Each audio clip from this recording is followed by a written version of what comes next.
Hi everybody, today I'm taking a look at this built model. This is the Revell 1/24 scale Mini Cooper. I haven't done an unboxing video on this one, and of course I won't now because it's too late, I've built it. So I'm just showing you the end result and how I built the model, so you can see what this is like when you've put the time in and actually built it. First of all, I've got to say I think this is a very nice kit. Revell have really excelled themselves with this one. If you're British, as I am, and you will have been familiar with minis growing up, the original minis, this really does capture the look of those early minis so well, so nicely, that that classic mini face is so well represented. The proportions of the car, a very hard car to get right, are very good indeed, and there are so many nice details and touches that they've included to make the kit a real joy to build. Some very nice options to build there as well. So overall, to sum up, I've sprayed the car a dark green. I thought it was going to be a British racing green. It sort of is. It's probably a bit on the light side for that, but I like it anyway. I've done the roof in white, as you can see. One good thing about this kit is that the roof is a separate piece which fits onto the rest of the body shell, so you don't have to mask the roof off to get a different colour. I know masking a roof off isn't the hardest thing in the world, but it does make it really nice and easy to be able to just paint the roof the colour you want it and then fix it into place afterwards. Also, things to note: separately moulded door handles, separately moulded wipers, the headlamps, the indicator lamps, the bumpers, the grille, the badge on the front of the bonnet there, all individually moulded. Same goes for the fuel filler cap, the rear light assemblies, the boot lid handle, the number plate light, the rear bumper. All of those pieces are separate mouldings. It's very nicely done indeed. The wheels and tyres, I think, are very nicely done. The Revell Mini Cooper of that era apparently has a chrome hubcap, a chrome trim over the wheel centre, with the rest of the wheel being a white painted steel wheel. These wheels come in one piece with the centre cap or trim moulded as part of the wheel. Quite simply, I used a rolled up piece of blue tack. You could use plasticine or something similar to cover the centre chrome piece, because the wheels come finished in chrome.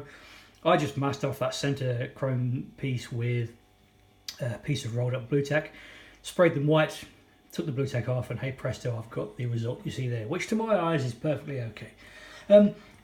In terms of what else is offered in the model, you get a choice of making right or left hand drive versions, which is great, which enables me to make a right hand drive version of this quintessentially British classic car, which is good. You also get a set of grills and badges to make either the Morris Mini Cooper or the Austin Mini Cooper, depending on which you want to represent.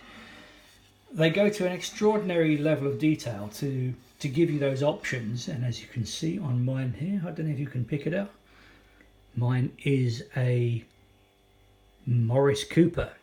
So I've gone with the Morris treatment, but the full Austin treatment is in there as well, should you wish to go for that instead. It's a relatively small finished model. I'm just trying to think what I might have here that would give you some indication of scale. And unfortunately, what have I got? I've got an iPhone 6 case. There we go. If you know how big an iPhone 6 is, that gives you a comparison. Something else about this model as well. I like to build the detailed engines and engine bays if they're included and done nicely in the kit.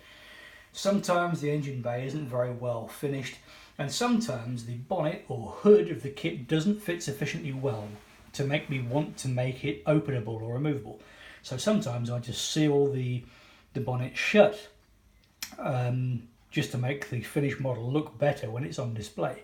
However, with this particular kit, Revell have engineered it so nicely that you don't need to worry. I'm just going to use this vegetable knife to open the tiny, tiny little bonnet.